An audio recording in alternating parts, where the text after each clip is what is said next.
Alabama lawmakers taking tackling a bill section of the Governor Tavis has declared Alabama lawmakers to be passing a bill that section of the Alabama lawmakers to be tackling a bill section of the Alabama lawmakers to be tackling a bill section of the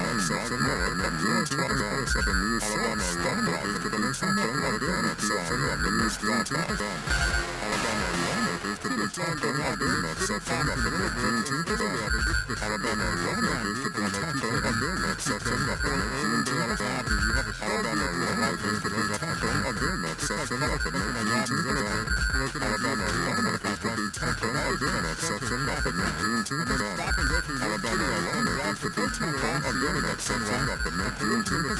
of the Alabama lawmakers to be tackling a bill section of the right now it goes Alabama lawmakers to be tackling a bill section of the and that's still your stands on the post to be tackling a bill section of the Alabama lawmakers to be tackling a bill section of the Alabama lawmakers to be tackling a bill section of the Alabama lawmakers to be tackling a bill section of the Alabama lawmakers to be tackling a bill section of the Alabama lawmakers to be tackling a bill section of the Alabama lawmakers to be tackling a bill section of the Alabama lawmakers to be tackling a bill section of the Alabama lawmakers to be tackling a bill section of the Alabama lawmakers to be tackling a bill section of the Alabama lawmakers to be tackling a bill section of the Alabama lawmakers to be tackling a bill section of the Alabama lawmakers to be tackling a bill section of the Alabama lawmakers to be tackling a bill section of the Alabama lawmakers to be tackling a bill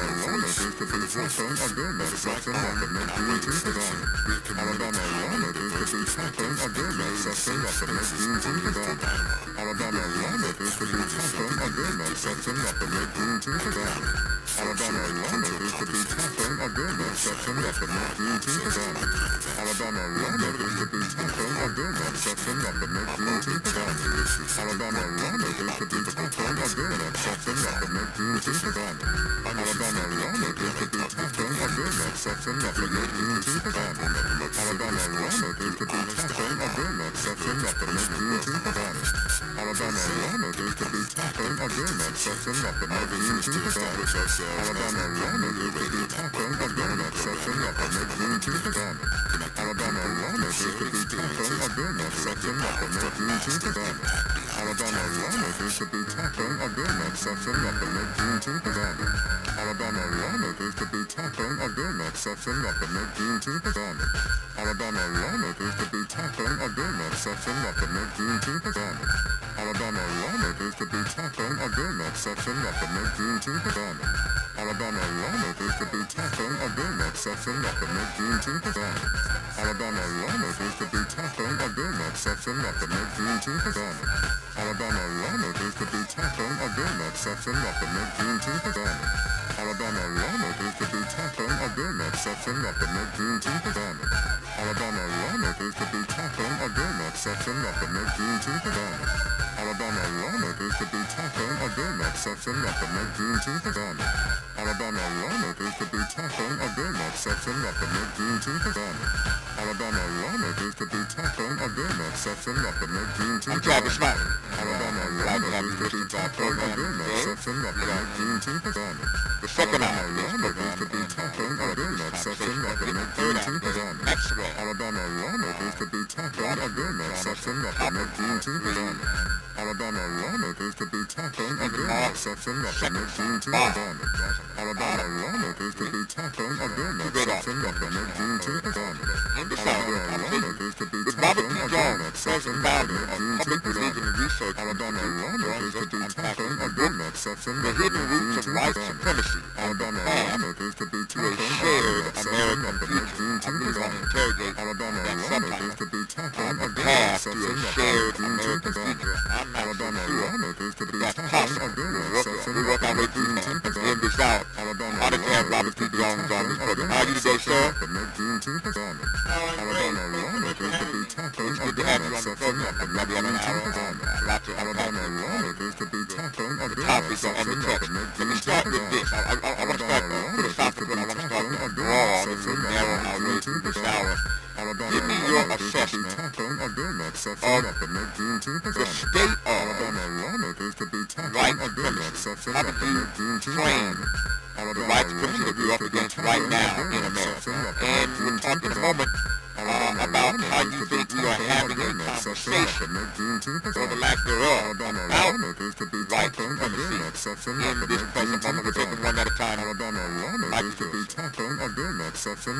Yeah, no, thank you for having right straight to it. So I was going to make this appeal, and I was just saying that, I think, we're saying it right up front of us, open, no more dog whistles, right out in the open, by my rights, reaction to another one demographic in the country,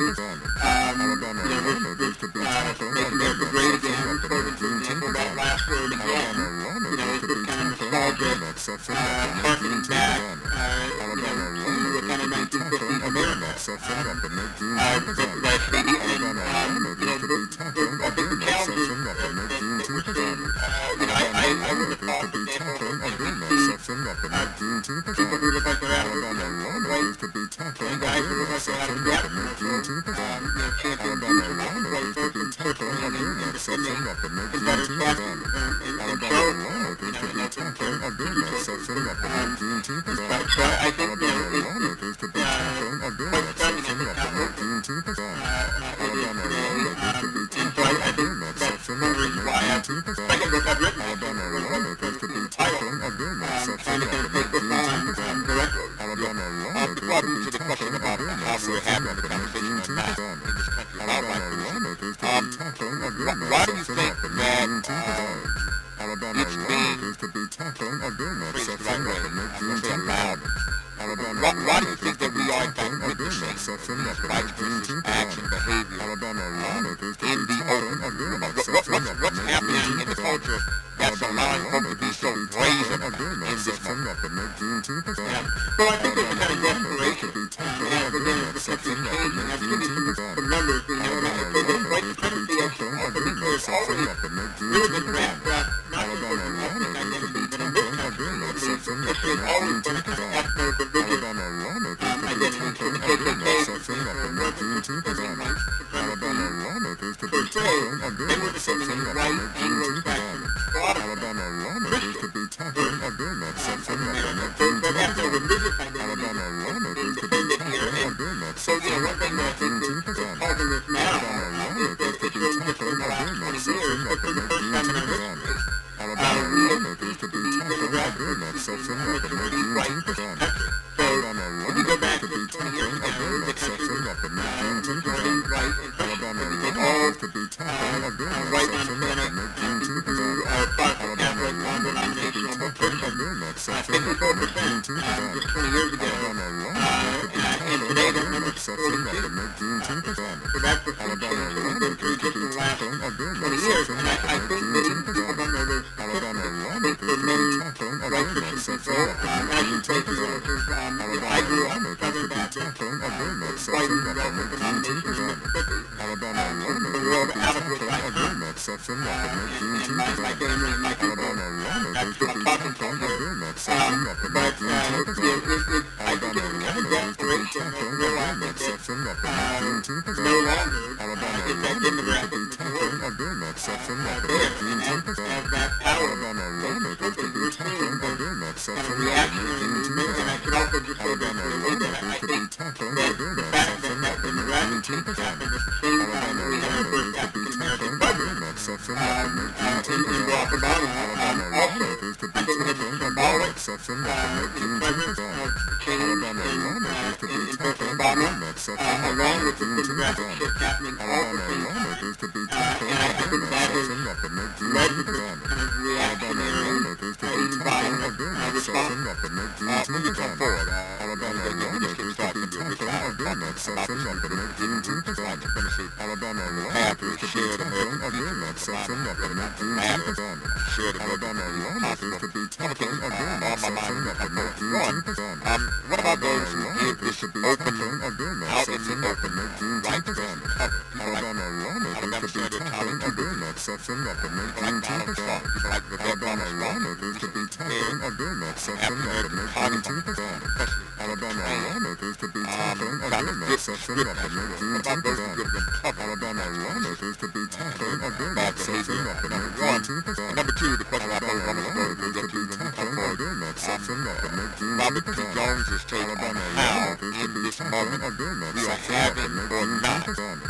a Alabama candid lawmakers could conversation be in tackling America again that about the section white of the supremacy mid-Juneteenth that we event. all see on Alabama display lawmakers could out be in the tackling open. again that section You're of listening the to Tavis. mid-Juneteenth event. Alabama lawmakers could be tackling again that section of the mid-Juneteenth event. Alabama lawmakers could be tackling again that section of the mid-Juneteenth event. Alabama lawmakers could be tackling again that section of the mid-Juneteenth event. Alabama lawmakers could be tackling again that section of the mid-Juneteenth event. Alabama Sheets, lay lines like a longitude and latitude. Dearly, beloved, clearly we're hustling, busting, trucking. Cadillac, Cadillac, Cadillac. For more on the Escalade IQ, visit Cadillac.com. Available late 2024. GM estimate 450-mile range on a full charge based on development testing and/or analytical projection, consistent with NCHA 1634 revision 2017 MCT. Range subject to change prior to production. Annual rates may vary based on service factors, including ambience temperature, terrain, battery age, and condition loading, and how you use and maintain your vehicle. Dominique DePrima here. Listen, engaging kids in conversations about finances can be a great way to teach them about money management and financial independence. You don't need to review accounts in detail, but simply having an intentional conversation can really go a long way. Like talk to them about goals, using conversation starters like how to make decisions about saving and spending money, recycling black dollars. These conversations can help build a long-lasting foundation for a strong financial future. Whatever your financial goals, U.S. Bank Access Commitment Initiatives can help support you in reaching them. Access your financial goals at usbank.com/access. Member FDIC, Equal Housing Lender. Hi, it's Tavis Smiley. KBLA Talk 1580 is inviting you to join us on Saturday, September 16th, 10 a.m. to 12:30 p.m. for our very first economic empowerment event for the community. This event is free and it's powered by Caltrans. We're doing this in association with Rambo House, and here's Rambo to tell you more. Contracts. I'm going to say it again for all of us small business owners out there. Contracts. Rambo House, KBLA, Tavis, me. Oh my God, this is going to be massive. I truly thank Caltrans for giving us the opportunity to focus on contracts. Listen, that's what it's all about to be a small business in LA. That's how we hire our own. That's how we expand our community is contracts. KBLA1580.com is for you to have a seat at our contracts-focused event. Contract Ready does it again. We had over 900 last time. So you guys know how exciting this is. And if you just think that you want to get into contracts and you're close to it, bring your friends out for September 16th at the Marriott Hotel. Listen, you know where to register. KBLA1580.com. Come see me. I can't wait to see you. Let's do it, Tavis. So be sure to go to KBLA1580.com for all the details. We'll see you Saturday, September 16th. Who do you trust to get at the truth? Tavis Smiley. That's who. The conversation continues right now. It does indeed continue, and frankly, we're just getting started in this hour with our guest, Robert P. Jones, talking about his new book, The Hidden Roots of White Supremacy and the Path to a Shared American Future. Once again, we'll interrogate that latter part, the possibility of a shared American future in a multiracial democracy. We'll interrogate that later in this hour. Robert P. Jones is president and founder of Public Religion Research Institute, and I am honored to have him on this program. I said I wanted to start with this, and I will, and that is this white supremacy that is now out in the open in contemporary America is being given the kind of political cover that we've not seen in a long time historically in this country. When you have senators like Tommy Tuberville of Alabama making excuses for white supremacists, when you have Donald Trump egging them on in Charlottesville or in the nation's capital on January the 6th, when you have Vivek Ramaswamy comparing an African-American congresswoman, Anna Presley, to behaving like the Klan, you're getting political cover for this white supremacist behavior out in the open? And I don't know how to read that, Robert P. Jones. Well, I think we read it fairly straightforwardly if we're honest about it, and I think that's been one of the biggest disasters, of the Trump era, and particularly with the Make America Great Again, that MAGA movement has been its, not only kind of wink and nod, but overt, statements like from former President Trump of, telling the Proud Boys to stand back and stand by, saying there were fine people on both sides. His attack on the 1619 Project, for example, like all of these things are not even veiled, support for white supremacy and pushing back on the Black Lives Matter movement, other movements for equality. It's pretty straightforward. Like I said, I think it's out in the open, and it does make a difference when you have leaders from the top down signaling that this is no longer taboo, that this is somehow okay, and in fact is encouraged from the top down. I do think it's a failure of leadership in many, particularly among many Republican candidates and leaders that has opened up, reopened this box and made it okay, right, to come out and be out in the open. Since you raised Barack Obama's name earlier, and many others have opined on this, I've never had a chance to ask you this question, but again, I'm following you since you went there. What do you make in retrospect now of the way Barack Obama handled or not handled, as it were, the white supremacist pushback he received? And a second question that's a bit more nuanced but connected, and that is how he dealt with the issue of race writ large.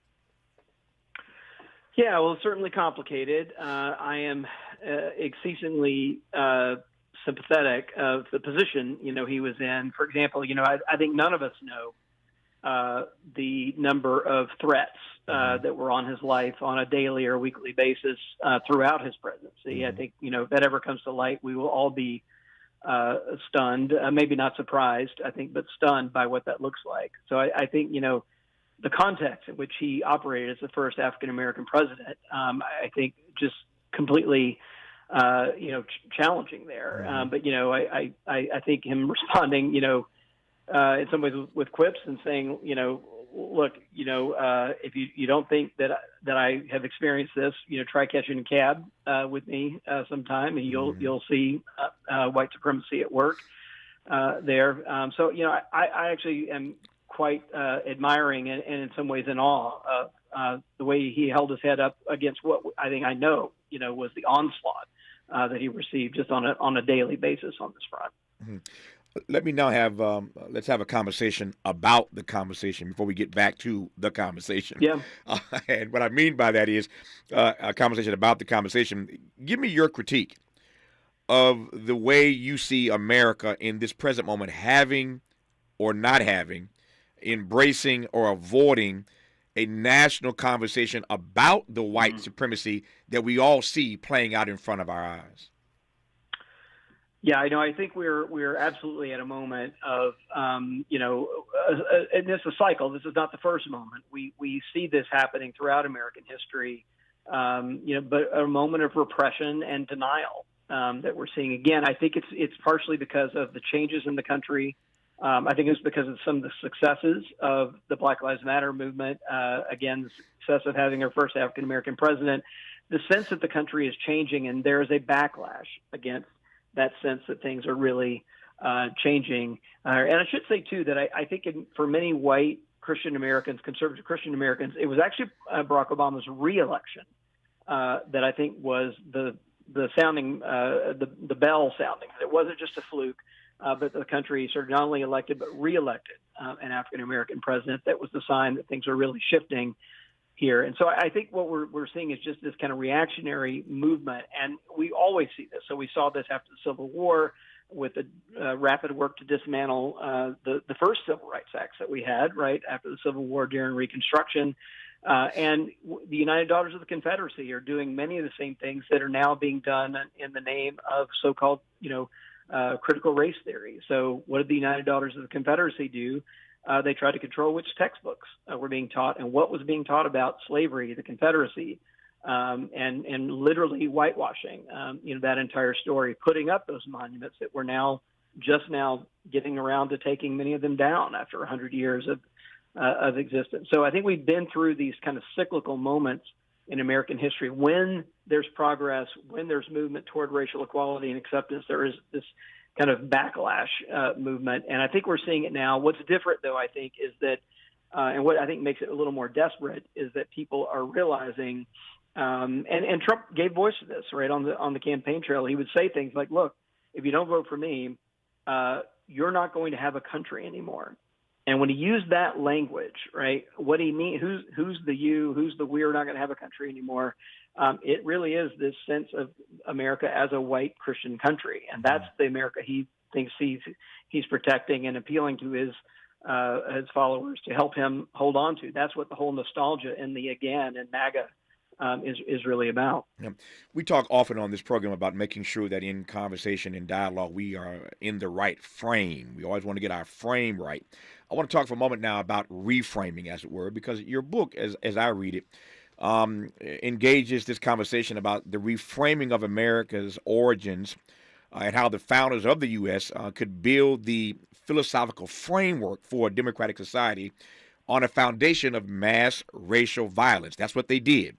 And you talk, of course, more expressly about how and why this paradox survives today in the form, as you mentioned earlier, of white Christian nationalism. There are a couple questions that I want to interrogate in that regard. Let me start with this. My grandmother, Big Mama, who didn't have a high school degree, was wise. And she said to me on more than one occasion, baby, you can't start out wrong and end up right. You can't start out wrong and end up right. When it comes to America's origins, I ask you, broadly speaking, how a nation will get to whether or not we can find a path or get on a path to a shared American future. But before we get to that, before we go forward, let me go backwards and ask how a country that starts out wrong can ever end up right. Yeah, it's an open question. I think we have had these twin contradictory streams that have been here since before the country was even formed. And that's kind of one of the things I highlight in the book, is that on the one hand, we have this strong, today we're talking about it as Christian nationalism, but it has very, very long, threads all the way back to the 15th century. And the version of Christianity that lands on the shores from Europe, has this literally under the hood, this idea that these lands were meant for European Christians. And so never mind the people who are here. And it sets up that idea that if, any lands are occupied by non-Christian people, that European Christians have the right to invade, conquer, steal, kidnap, enslave. This is all explicitly blessed by the church. So we have that one stream of European Christianity landing on the shores. And then we have this other philosophical stream that's about the country being a pluralistic democracy. So I think in many ways we're still trying to answer this question. Are we a country that was intended by God to be for the use of white Christian people of European descent, or are we a pluralistic democracy? And these two things are mutually incompatible here, and we're still arguing over that. We've never fully resolved that question. It has been with us throughout our nation's history. Yeah. There are a number of things in this book that you do that I'm grateful for, and chief among them is the following. It seems simple enough, and yet people who are well-intentioned make this mistake all the time. And you set the record straight on this, and I'm, again, grateful for your doing so. From your vantage point, and I think the vantage point of anybody who really understands American history, the enslavement of Africans, my people, was not America's original sin. And so many people, including presidents and elected officials and scholars and others who, again, are well-intentioned, always make that mistake. And every time I hear somebody say that, for me, it's like fingernails on a chalkboard. Slavery, as horrific as it was, the enslavement of Africans, was not America's original sin. I'll let you unpack what was. I'm sure the audience has already figured that out. Most, I think, know this. Again, even though we say it in a way that's just absolutely historically inaccurate, it's historically incorrect. Slavery was not America's original sin. And yet, as I yield to you to unpack what you write in the book about that, let me start by asking, why do you think people continue to advance that narrative? Why do we say that all the time? It's just not true. No, that's exactly right. And I'll have to say here, to just be honest, that this was part of kind of a growth area for me in writing the book, is kind of widening the aperture to see beyond this kind of black-white binary. And so I think that it's in some ways it's very limiting, right, of our vision, particularly I think from perspective of white people. So I can think like white Christian people think, okay, well maybe we just we had a problem with slavery. That's what we need to deal with, and if we deal with that, then we're good, right? But I think when you see the bigger picture, you realize, oh no, the problem goes much deeper than that, right? And so the same kind of forces that justified the transatlantic slave trade, enslavement of Africans, is the same forces that justified the genocide, forced removal, and migration of Native Americans from all across the country. And when you see that, and the way I put it in the book is that white, even well-meaning, I think white people would often talk about this as, what are we going to do about the quote-unquote Negro problem, or what are we going to do about the quote-unquote Indian problem?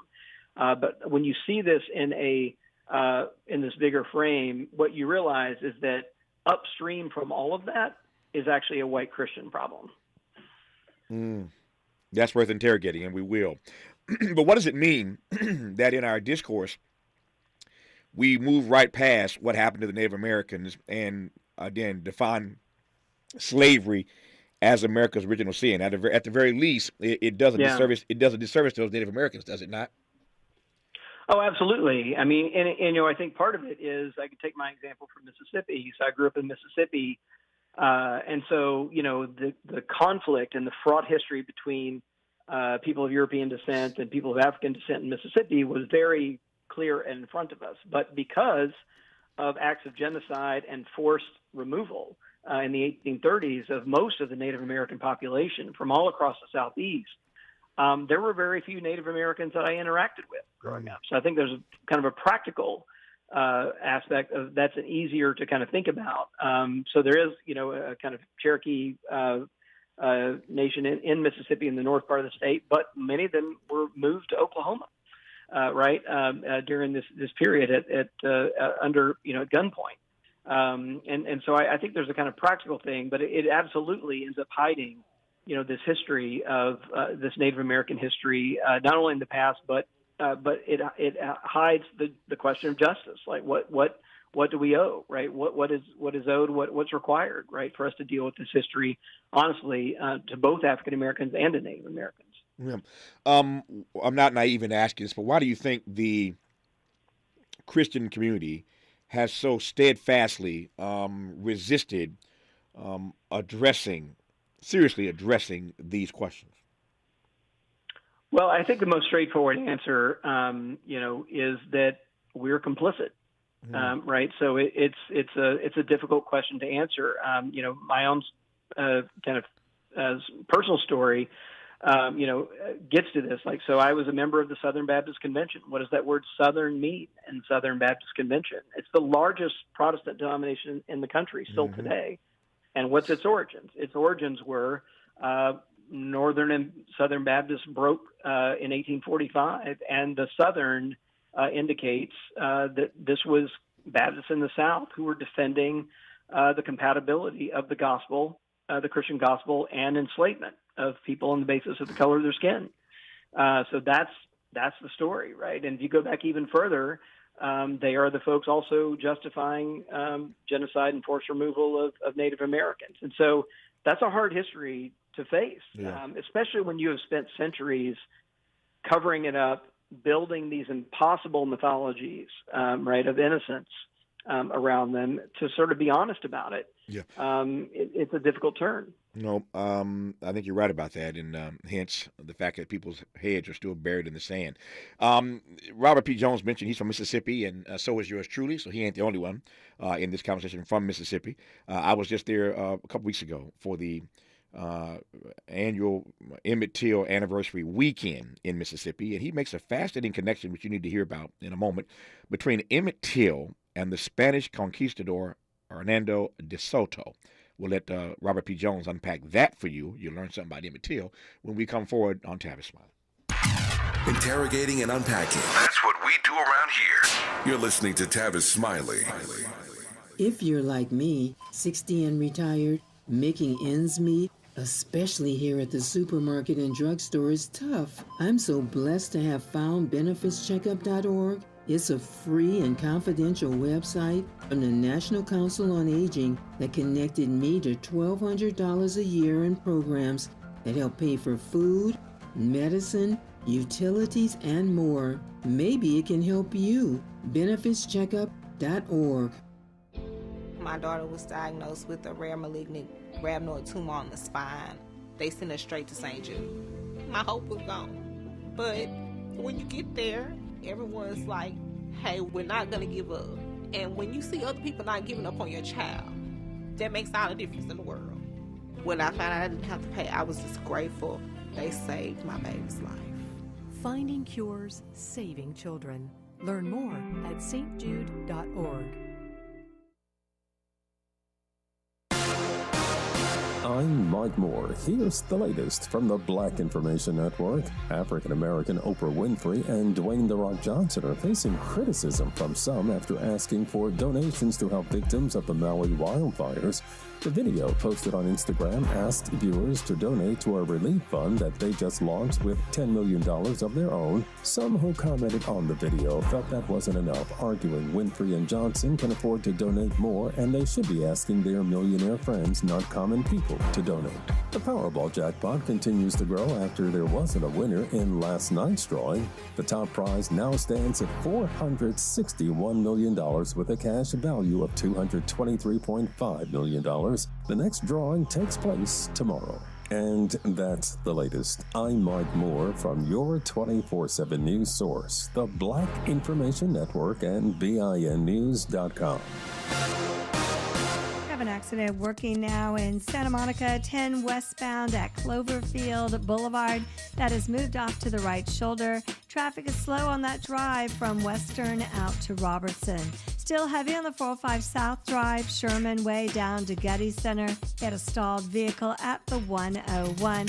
And you've got heavy traffic on the 101 southbound drive coming away from Tampa Avenue to the 405. Right now at Lowe's, buy one, get one 50% off on select interior and exterior paints and exterior stains via Lowe's gift card rebate. Lowe's knows home improvement. Valid through 9/6. More terms and restrictions apply. See Lowe's.com/rebates for details while supplies last. Summer days getting shorter and business to-do lists getting longer? You need Indeed. Their all-in-one hiring solution makes it easy to attract, interview, and hire candidates all in one place. Sponsor your first job and get hiring today by visiting Indeed.com/credit. This is the KBLA Sports Minute with Ray Richardson. I'm a bad man. Interesting match tonight in the U.S. Open tennis tournament. Two brothers are facing each other in the quarterfinals. Francis Tiafoe, ranked 10th in the world, takes on number 35, Ben Shelton. Tiafoe and Shelton are two of only three Americans left in the men's bracket. On the women's side, 19-year-old Coco Gauff is in the quarterfinals for the second straight year. She faces Jelena Ostapenko of Latvia Tuesday morning. Some household trouble for the Dodgers. Starting pitcher Julio Arias was arrested on charges of felony domestic violence, his second domestic incident. Arias was released on $50,000 bail. His court date is September 27th. The Dodgers are in Miami tonight to start a 6-game road trip. No debates, no speculation, just the info you need. That's your KBLA Sports Minute. I'm Ray Richardson. More news, opinions, and conversation when we come forward on KBLA Talk 1580.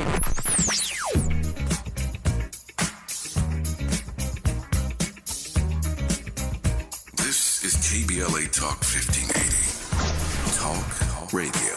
That's music to your ears. We're unapologetically progressive. KBLA Talk 1580. What make you? Yeah. The California Crusader newspaper would like to thank all of our subscribers for their support throughout the years, proudly serving the South Los Angeles and South Bay areas for more than 40 years. The California Crusader is a multicultural, black-owned, adjudicated newspaper that focuses on providing newsworthy information to the people in our community. We're constantly looking for ways to assist businesses in our community to connect with our subscribers. We provide low-cost, effective ways to promote your business with our reasonable and affordable advertising rates. You can participate by suggesting, sharing, and submitting your stories on the California Crusader newspaper Community Share Facebook group page, or visit our website at cal-cruise-news.com. That's calcruisenews.com. Then click on the Submit Now button located on the top right corner of the homepage, or text CCN to 42828. Again, text CCN to 42828. The California Crusader newspaper, working together to build a better community for our future. Subscribe today. Is your eyesight changing? I can't read this anymore. Don't lose hope. People just like you are working every day using Braille, screen magnification, speech technology, and other tools and blindness skills. Your eyesight may have changed, but your goals, they don't have to. We can help. Visit us on the web at blind.org. The National Federation of the Blind. Live the life you want. Smart talk for curious people just like you. You're listening to Tavis Smiley. Tavis Smiley and Robert P. Jones, that is, president and founder of Public Religion Research Institute and author of a new book called The Hidden Roots of White Supremacy and the Path to a Shared American Future. You mentioned Mississippi earlier, and that is the state of my birth as well. I was just there a couple weekends ago for the annual Emmett Till anniversary weekend, and what a time we had, in Mississippi, celebrating the life and legacy of this young man, Emmett Till. And all these years later, the conversations that we still have in this country, born of his tragic murder. Again, I was there and just had a great time in Mississippi. But in your book, you make an interesting connection between Emmett Till and a Spanish conquistador. And I wonder if you might unpack that, sir, for the audience. Yeah, I'll try to. It's a long connection, but I think it's relevant. It's one of the things that I try to do in the book is to try to make these connections, again, between the kind of first European contact, treatment of Native Americans, treatment of African Americans, and how this explains where we are today. So, just one question I think we all continue to ask is, like, how do we get a society, right, where a 14-year-old who's there visiting relatives is brutally murdered, for just one interaction with a fairly innocent interaction with a white woman. Mm-hmm. How does that happen, right? And so when I trace it all the way back, right, so you first say, well, why is he in Chicago in the first place, right? It's because his mother and her generation fled the South because of its history of lynching and violence. They were part of the Great Migration up to Chicago. And so we've got that. And so how do we get that situation? You kind of take it all the way back. And if you take it all the way back, where you end up with is it's 1541 when Hernando de Soto was the first European to reach the Mississippi River.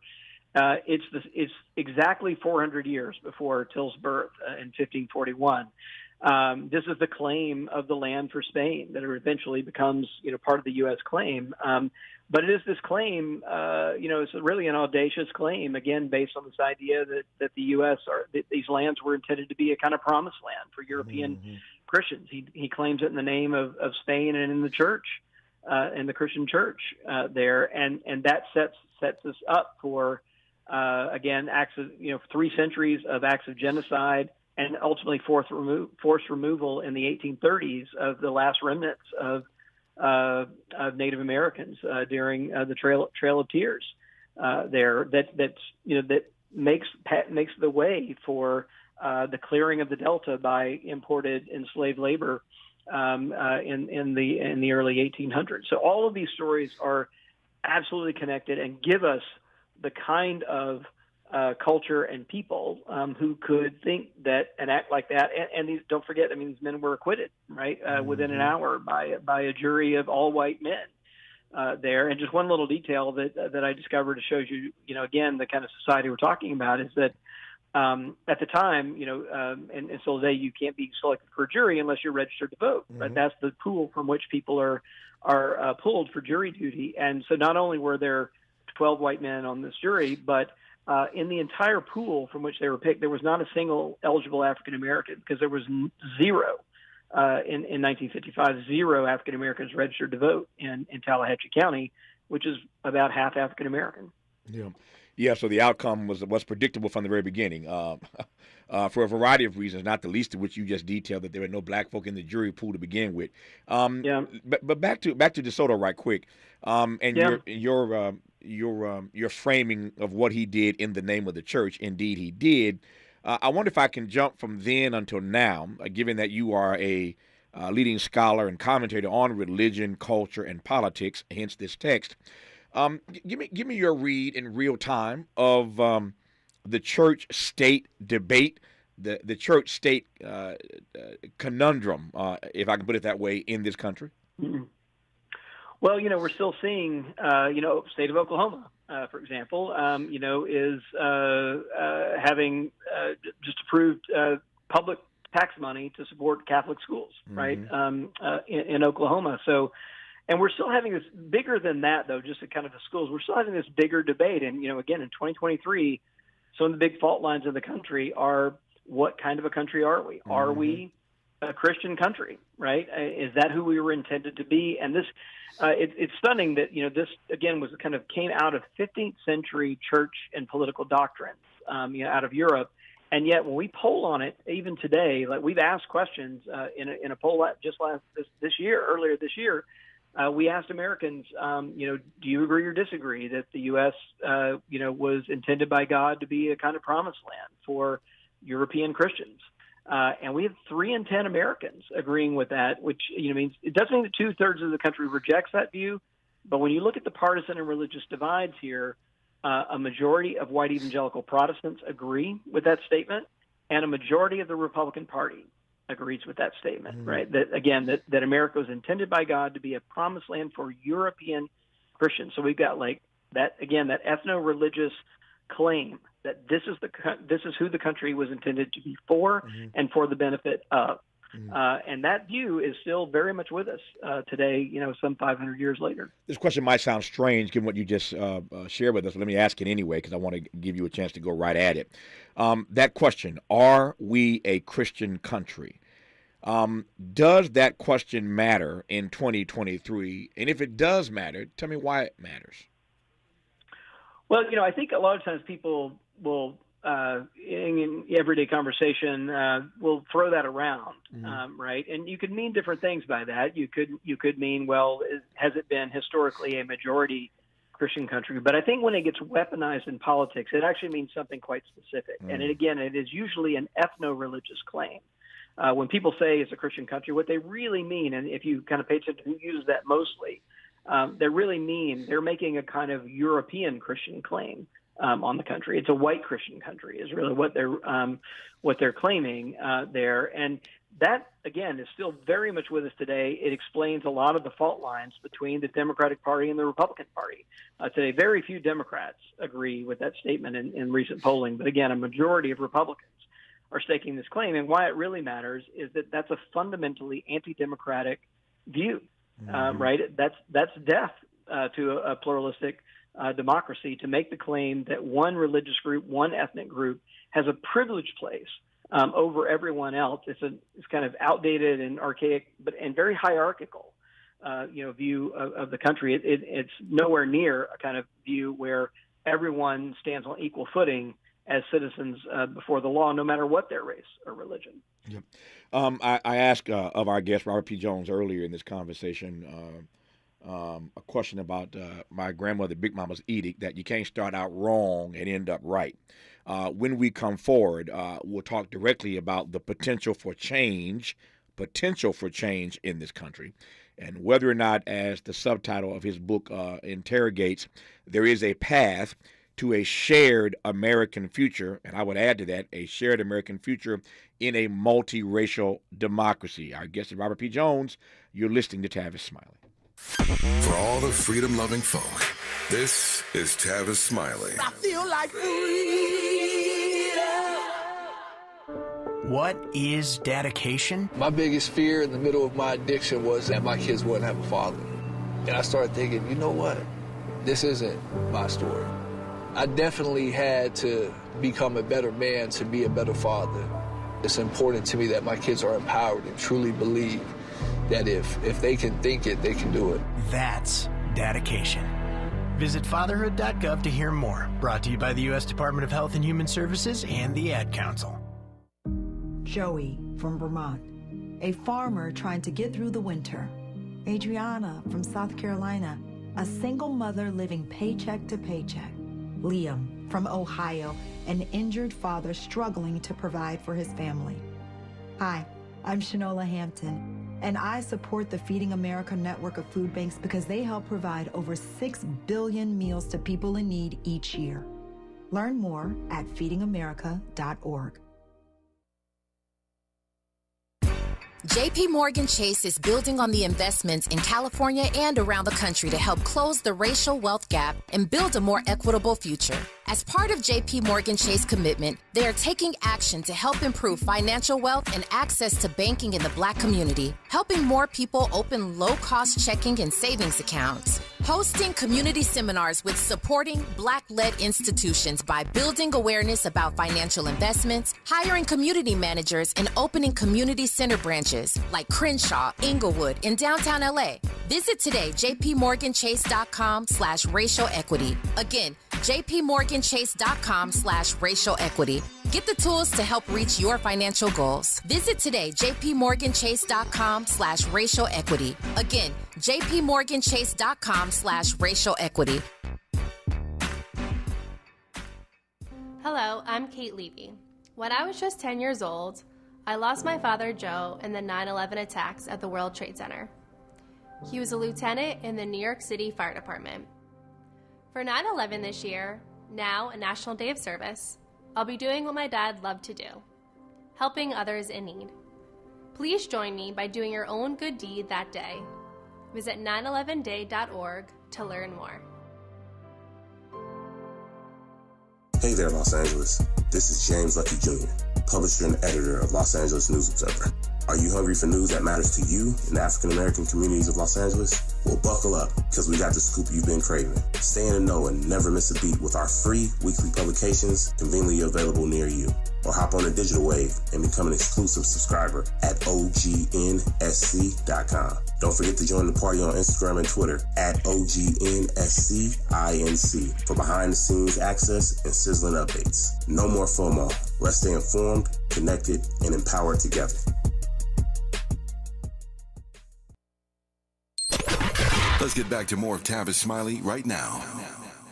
Our guest is Robert P. Jones, president and founder of Public Religion Research Institute, and author of a new book called The Hidden Roots of White Supremacy and the Path to a Shared American Future. Let me ask a big question first, Robert, and then we'll jump into whether or not there is a path that we can get on to a shared American future in a multiracial democracy. And that I add that for obvious reasons. You take my point. We'll get to that in just a second here.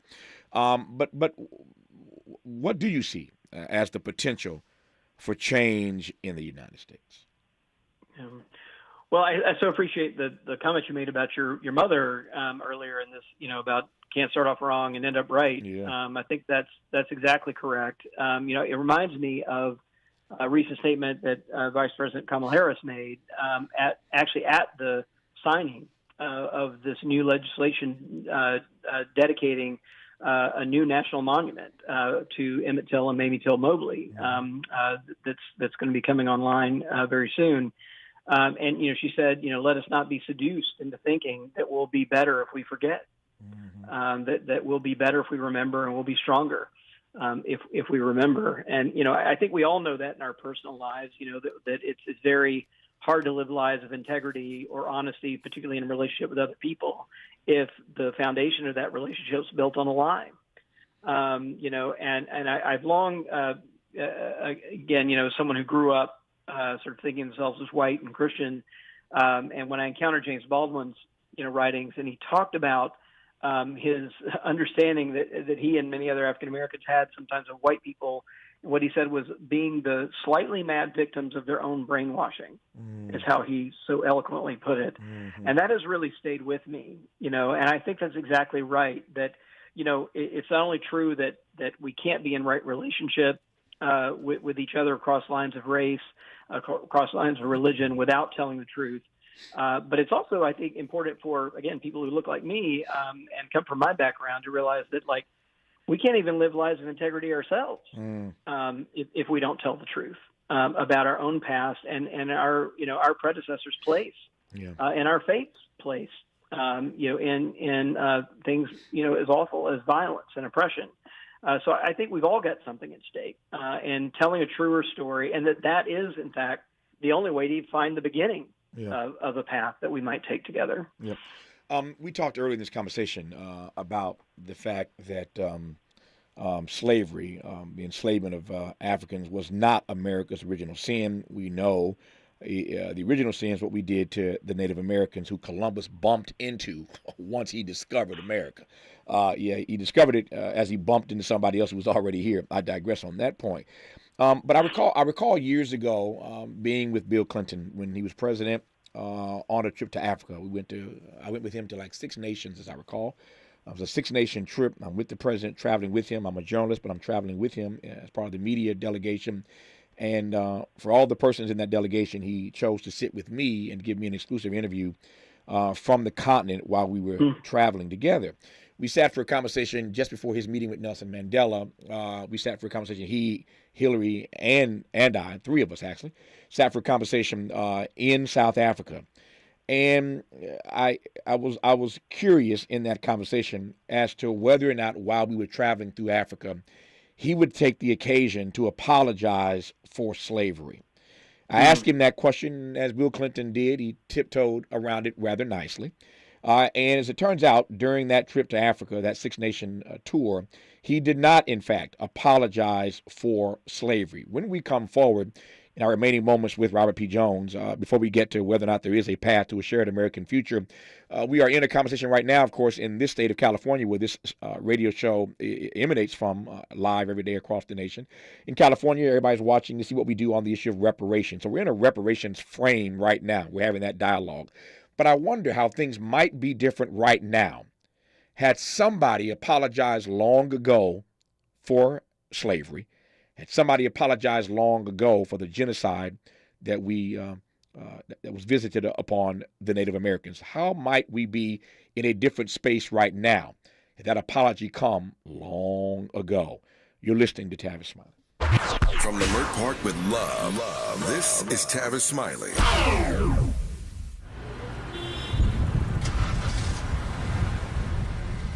What's up, party people? It's your favorite MC's favorite rapper, MC Light here. And we're celebrating 50 years of hip-hop, authentically powered by Cadillac. And we're going to take it way back to where it started. It was only fitting that hip-hop began with teenagers at a back-to-school jam in the rec room of a South Bronx apartment complex by an 18-year-old brother.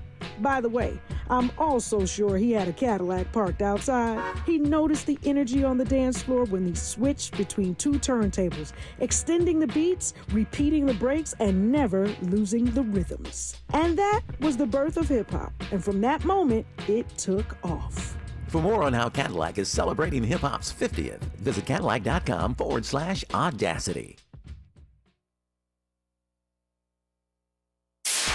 KBLA Talk 1580. We've got a lot to talk about. Tired of being locked out of job opportunities and shut down by systemic racism? KBLA stands with you in fighting for the rights of black workers, and we don't black down. The Los Angeles Black Workers Center is a dynamic alliance of workers, organized labor, community-based organizations, clergy, students, and scholars, working collectively to improve the position of the black working class. The LA Black Workers Center takes a comprehensive approach to addressing the black jobs crisis. Their programs promote access to quality jobs, racial equity in hiring and retention, discrimination-free job sites, and they prepare black workers for employment in high-wage, career track jobs. The Black Workers Center supports workers who need help protecting their rights on the job. They give workers access to quality jobs and remove systemic barriers to employment. To sign up for free career readiness training, get involved in organizing around anti-discrimination, learn about union apprenticeship programs, or sign on to a trade registry, please visit www.lablackworkerscenter.org. That's lablackworkerscenter.org. Together, we can beat the black jobs crisis. This is a community call to action from KBLA Talk 1580. Hey, Dad, how do airplanes fly? What's in this box? Is this tree good for climbing? How are babies made? What does this thing do? Kids are curious about everything, including guns. Talking to them about gun safety in your home is a good first step, but you can do more. Always keep your guns locked, unloaded, and stored separately from ammunition. Safe gun storage saves lives. Learn how to make your home safer at endfamilyfire.org. That's endfamilyfire.org. Brought to you by End Family Fire, Brady, and the Ad Council. He's rooting for everybody black. Everybody black. More of Tavis Smiley coming your way right now. Got about 4 minutes left, Robert Jones, in this conversation. Let me try to cover two more things in the few minutes that we have left here. The question I posed a moment ago, whether or not we might be in a different place in this nation called America, had somebody sincerely apologize for slavery, the enslavement of Africans and the genocide of Native Americans. Somebody apologized for that sincerely a long time ago. Might we be in a different place right now? I love that question. You know, I think one of the reasons why we're dealing with this in 2023 and in our generation is exactly that there really never has been this full-throated reckoning with this history, not only toward African, kind of white treatment of African Americans and Native Americans and justified by Christian theology. And it's kind of one of the things I'm calling for here. And yeah, if this had happened in my parents' generation or my grandparents' generation, I think we'd be in a very different place. But if you think about, the arc here, I'm going to kind of invoke a Christian category of confession. Mm-hmm. That begins with truth telling, right? And you can't get to the parts that are about repair, healing, reconciliation. You can't get to those parts until there's been a full-throated confession. And I think that's the part we've always tried to jump over. Mm-hmm. Particularly, I think, as white Christian people, we tend to kind of jump over that. We want to put our arms around each other and sing Kumbaya and all that. Mm-hmm. But we forget the truth-telling confession part that is the only foundation from which, we could move forward. And so I think it's fallen to, our generation because previous generations have really been unwilling to do it. But I will say just real quickly that I am a little hopeful that I have been in more than 100 predominantly white Christian churches in the past few years, explicitly talking about white supremacy. So with the word white supremacy in the title of the talk, published in the program, mm-hmm. And those conversations are beginning to happen. Mm-hmm. The conversations are beginning to happen, which I think is good news, but leads to the obvious and exit question for that matter, whether or not there is a path to a shared American future. Is that possible in a multiracial democracy? Well, America has always been the great experiment, right? With that question being an open one, and it's going to depend on whether we're willing to live into it. I think it really is. We're at a hinge point in American history. I don't say that lightly. I genuinely believe that, where this question is finally coming to the fore in a way that we're going to have to deal with, because we are, in fact, a multiracial, multi-religious nation. Whether we'll be able to hold together under the framework of democracy is one that's up to us. Yeah, it's an open question. Would you care to put a wager on it? I hope so. I think if we can make it through the next decade, I think, and with democracy intact, I think we'll get there. But I do think there is strong, very critical, important work to do. We can't sit by and just kind of wait for it to happen. We're really going to have to step up and do this work of confession and do the work of protecting democracy over the next year. Robert P. Jones is the president and founder of Public Religion Research Institute. His new book is called The Hidden Roots of White Supremacy and the Path to a Shared American Future. Robert P. Jones, thanks for the text, and thank you for this conversation. I enjoyed it immensely. I appreciate you, sir. Oh, thank you. Thank you so much. My great delight to have had you on. When we come forward in our third hour, two great conversations, two great artists. On the B side of next hour, Stephen Marley, second son of Bob, with a new project out called Old School, but we'll commence hour 3 in conversation with Maxwell on Tavis Smiley. KBLA 1580 Santa Monica.